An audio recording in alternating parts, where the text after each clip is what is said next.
Hello everyone. நம்ம சேனலில் இது வரைக்கும் பாண்டிச்சேரியில் கண்டக்ட் பண்ண எல்லா கவர்மெண்ட் கொஷின் பேப்பர்ஸில் கேட்டிருந்த மேக்ஸ் சம்ஸ் எல்லாத்தையுமே அனலைஸ் பண்ணி எந்தெந்த டாபிக்லாம் வந்து அதிகமாக கேட்டிருக்காங்க அப்படின்னு சொல்லிட்டு ஒரு இம்பார்ட்டண்ட்டான மேக்ஸ் டாபிக்ஸ்லாம் வந்து வீடியோவாக கன்வெர்ட் பண்ணி போட்டிருந்தேன். அதில் கமெண்ட்டில் இதே மாதிரி இங்கிலீஷ்க்கும் வந்து சஜஸ்ட் பண்ணாங்க. இங்கிலீஷ் டாபிக்ஸ் என்னென்ன அப்படின்னு கேட்டிருந்தாங்க. அவங்களுக்காக தான் இந்த வீடியோ. இப்போது நீங்கள் பாண்டிச்சேரியில் கவர்மெண்ட் எக்ஸாம்ஸ் எழுத போகிற பிகினர்ஸாக இருந்தீங்கன்னா உங்களுக்கு இந்த வீடியோ யூஸ்ஃபுல்லாக இருக்கும். இந்த வீடியோவில் நம்ம என்னென்ன பார்க்க போகிறோன்னா, இங்கிலீஷ் செக்ஷனில் பாண்டிச்சேரி கவர்மெண்ட் எக்ஸாம்ஸில் என்னென்ன டைப் ஆஃப் கொஷின்ஸ்லாம் வருது, என்ன டாபிக்ஸ்லாம் இம்பார்ட்டன்ட், இதை பற்றின ஒரு ஃபுல் அனாலிசிஸ் தான் பார்க்க போகிறோம். So if you are preparing for government exams, this video is specially for you. First, ஏன் இங்கிலீஷ் செக்ஷன் அப்படின்றது சிலபஸில் இருக்குது அப்படின்னு பார்த்தீங்கன்னா, கவர்மெண்ட் ஜாப் பொறுத்த வரைக்கும் கம்யூனிகேஷன் வந்து ரொம்ப ரொம்ப இம்பார்ட்டண்ட். இப்போ ஆஃபீஸில் லெட்டர்ஸாக இருக்கட்டும், நீங்கள் இமெயில் அனுப்பணும், ரிப்போர்ட்லாம் படிக்கணும் அப்படின்னா எல்லாத்துக்குமே வந்து நீங்கள் கரெக்டாக எழுதவும் தெரியணும், at the same time meaning படிக்கவும் தெரியணும், புரிஞ்சுட்டு படிக்கவும் தெரியணும். அதனால தான் இந்த இங்கிலீஷ் செக்ஷன் வந்து ரொம்ப இம்பார்ட்டண்ட்டாக நிறைய கொஷின்ஸ் வந்து நம்ம பாண்டிச்சேரி எக்ஸாம்ஸில் பார்க்க முடியுது. ஸோ மேக்ஸிமம் 25 கொஷின்ஸ் வரைக்குமே இங்கிலீஷ் பார்ட்லேருந்து மட்டும் கேட்குறாங்க இல்லையா? ஸோ இது எல்லாமே எதுக்கு அப்படின்னா, உங்களுக்கு கிளாரிட்டி, கிராமர் சென்ஸ், அப்புறம் அண்டர்ஸ்டாண்டிங் ஸ்கில்ஸ் இதெல்லாமே டெஸ்ட் பண்ணுறதுக்கு தான். ஓகே, இப்போது இந்த கொஷின் பேட்டர்ன் அனலைஸ் பார்க்கலாம். இது வரைக்கும் பாஸ்ட்டாக நடந்த பாண்டிச்சேரி எக்ஸாம்ஸ்லாம் இருக்கு இல்லையா? Assistant, VAO, tahsildar, exam and junior assistant, இது மாதிரி எல்லா கொஷின் பேப்பர்ஸ்லையுமே ரிப்பீட்டடாக ஒரு பேட்டர்ன் தான் ஃபாலோ பண்ணிகிட்ருக்காங்க. அதுதான் நம்ம இப்போ பார்க்க போகிறோம்.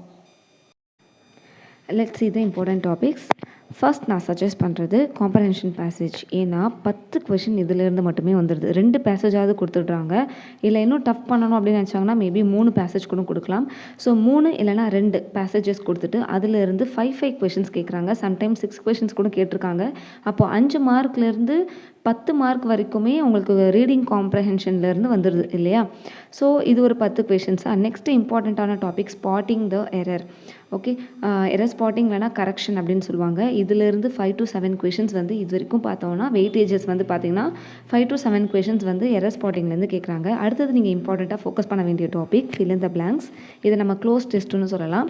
இது வந்து கிராமர் ப்ளஸ் வொக்காபுலரி தான். கிராமரில் நீங்கள் எந்த அளவுக்கு வந்து ஸ்ட்ராங்காக இருக்கீங்க அப்படின்றத டெஸ்ட் பண்ணுறது தான். ஃபார் எக்ஸாம்பிள் ப்ரப்போசிஷன்ஸ் எங்கே யூஸ் பண்ணணும், அட்வர்ப்ஸ் எங்கே, வேர்ப்ஸ் என்ன, ஆர்டிகல்ஸ் இதெல்லாமே கரெக்டாக யூஸ் பண்ணுறோமா அப்படின்னு பேசேஜ் கொடுத்துட்டும் கேட்பாங்க. இல்லைனா நார்மலாக fill in the blank statement கொடுத்துட்டு கூட கேட்பாங்க. Okay, next synonyms and antonyms. இதுவும் வொக்காபுலரி தான். ஒரு 3 இல்லைனா 5 2 சினானிம்ஸ் 2 ஆண்டனிம்ஸ் ஒரு எக்ஸாம் பேப்பரில் பார்க்க முடிஞ்சுது. ஒரு எக்ஸாம்ஸில் சினானிம் மட்டும்தான் கேட்டிருந்தாங்க, ஆண்டனிம் கேட்கல. சிலதில் வந்து ரெண்டுமே கேட்காமலே போயிருக்காங்க. அப்போ ஓவராலாக பார்க்கும்போது 3 to 5 கொஷின்ஸ் சினானிம்ஸ் ஆண்டனிம்ஸ் நீங்கள் படிக்கணும். அடுத்தது idioms and phrases. Idioms and phrases எல்லா கொஷின் பேப்பர்லையுமே மோஸ்ட் ஆஃப் த கொஷின் பேப்பர்ஸில் இடியம்ஸ் அண்ட் ஃப்ரேசஸ் இருந்துச்சு. 2 to 4 கொஷின்ஸாவது இருக்குது. அடுத்தது ஒன் வேர்ட் சப்ஸ்டியூஷன். இதுவும் வந்து 2 இல்லைனா 3 கொஷின்ஸ் வந்து கம்பல்சரியாக ஒன் வேர்ட் சப்ஸ்டியூஷன்லேருந்து கேட்குறாங்க. இது வந்து வேர்ட் நாலேஜ் தான். ஒரு வேர்டை நீங்கள் கரெக்டாக வந்து அனலைஸ் பண்ணி கரெக்டாக தெரிஞ்சு வச்சுருக்கீங்களா அப்படின்றது ஒரு டெஸ்டிங் தான். அடுத்தது சென்டென்ஸ் இம்ப்ரூவ்மெண்ட். சென்டென்ஸ் கொடுத்துருவாங்க, ஆப்ஷன்ஸ் கொடுத்துருவாங்க. எந்த வார்த்தை அங்கே அந்த வார்த்தையை ரீப்ளேஸ் பண்ணிச்சுன்னா அது இன்னும் கொஞ்சம் வந்து சென்டென்ஸ் இம்ப்ரூவ் ஆகும் அப்படின்ற மாதிரி கிராமர் கரெக்ஷன் தான். இதுவும் கம்ஸ் அண்டர் எரர் ஸ்பாட்டிங்னே சொல்லலாம். இதில் ஒரு 2லேருந்து 4 கொஷின்ஸ் கேட்டிருக்காங்க. அடுத்தது ரொம்ப important active and passive voice. இது நீங்கள் படித்து தான் ஆகணும். ஏன்னா 2 கொஷின்ஸ் வந்து இல்லைனா 2 இல்லைனா 3 கொஷின்ஸ் வந்து ஆக்டிவ் வாய்ஸ் பாசிவ் வாய்ஸ்லேருந்து கேட்குறாங்க. அதே மாதிரி எந்த அளவுக்கு active voice passive voice importance கொடுக்குறாங்களோ டைரக்ட் ஸ்பீச் இன்டைரக்ட் ஸ்பீச்சும் கொடுக்குறாங்க. So active voice passive voice இல்லைனா டைரக்ட் இன்டைரக்ட் ஸ்பீச் இல்லாமல் ஒரு கொஷின் பேப்பர் கூட பார்க்க முடியல. ஸோ ரொம்ப இம்பார்ட்டண்ட்டாக அதை வந்து கொஷின்ஸ்லாம் கேட்க ஆரம்பிக்கிறாங்க. ஸோ அதனால் 2லேருந்து 3 கொஷின்ஸ் வந்து active voice and passive voice direct and indirect ஸ்பீச்லேருந்து கேட்டிருக்காங்க. அடுத்தது ஜம்பிள் சென்டென்சஸ். இது ரொம்ப ரேர் தான். சில கொஷின் பேப்பர்ஸில் தான் வந்து சென்டென்ஸை ஜம்பிள் பண்ணி கொடுத்துட்றாங்க. அதை நம்ம லாஜிக்கல் ஆர்டராக நம்ம எழுதுகிற மாதிரி இருக்குது. இது ஒரு கொஷின் கேட்குறாங்க, இல்லைனா 2, மேக்ஸிமம் 1 தான் கேட்ட மாதிரி தான் நான் பார்த்தேன். அடுத்தது வந்து பார்த்திங்கன்னா நான் ஸ்பெஷலாக சஜஸ்ட் பண்ணுறது கோர் கிராமர். அதாவது டென்சஸ் வந்து உங்களுக்கு தெரிஞ்சிருக்கணும், ஆர்டிகல்ஸ் தெரிஞ்சிருக்கணும், ப்ரப்போசிஷன்ஸ், கன்ஜங்ஷன்ஸ் இதெல்லாமே பேசிக்காக கிராமர்ஸ், ஆர்டிகல்ஸ் எல்லாமே உங்களுக்கு வந்து 10th-லேருந்து 12th வரைக்கும் படிக்கிறோம் அப்படின்னா 12th முடிச்சிருக்கோம் அப்படின்னா பேசிக்காக டென்சஸ் தெரியணுமோ அது எல்லாமே தெரிஞ்சிருக்கணும். அதனால் டென்சஸ், ஆர்டிகல்ஸ் அண்ட் ப்ரப்போசிஷன்ஸ் இதெல்லாம் நல்லா கான்சென்ட்ரேட் பண்ணுங்கள். இதை பேஸ் பண்ணி ஒரு 3 to 5 கொஷின்ஸ் வருது. அடுத்து கடைசியாக நான் சஜஸ்ட் பண்ணுற டாபிக் ஸ்பெல்லிங். அதாவது டிடெக்டிங் மிஸ்பெல்டு வேர்ட். ஒரு வேர்டோட கரெக்டான ஸ்பெல்லிங்கை நம்ம கண்டுபிடிச்சி எழுதணும். இல்லைன்னா ஆப்ஷன்ஸ் கொடுத்துட்டு அதில் எந்த ஆப்ஷனில் வந்து கரெக்டான ஸ்பெல்லிங் இருக்கிற வேர்டு அப்படின்னு கேட்கலாம்.